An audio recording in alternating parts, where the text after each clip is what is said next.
In today's video, I'm going to teach you how to fix Steamvr lag. If your VR headset has been stuttering, dropping frames, or feeling a bit sluggish, this quick refresh will walk you through a reliable fix using Steamvr's beta channel, which often includes the newest performance improvements before they hit the standard release. Start by opening the Steam desktop app on your computer and logging into your account. Make sure you're in the full desktop client rather than only using the VR overlay. Once Steam is open, give it a moment to connect, and confirm you're online so it can check for updates. Next, head to the Library tab. In the left sidebar, locate Steamvr. If your library view is crowded, use the search bar at the top to type Steamvr, or switch the filter to show tools so it's easier to find.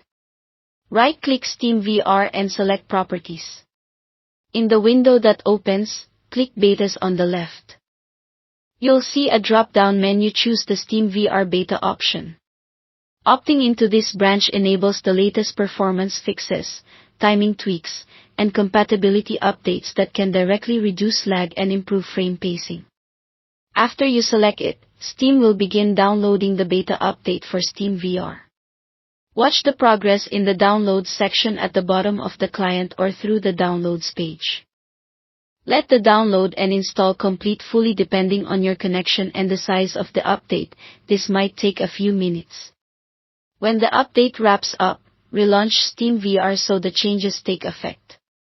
If Steamvr is currently running, close it from the small VR status window by choosing Exit Steamvr. Then start it again from your library by clicking Play, or use the VR button in the upper right corner of the Steam client. This relaunch reloads the updated runtime and compositor, which is what actually applies the performance improvements.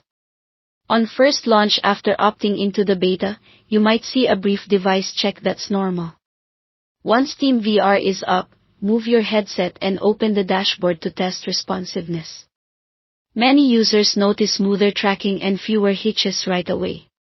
If you're curious, you can confirm you're on the beta branch in the Steamvr About section, where it's typically labeled. If you ever prefer the standard build again, return to Properties and set betas to none. But for most setups, staying on the beta provides the most up-to-date fixes. That's all there is to it. Thanks for watching, and don't forget to subscribe to this channel for more videos like these.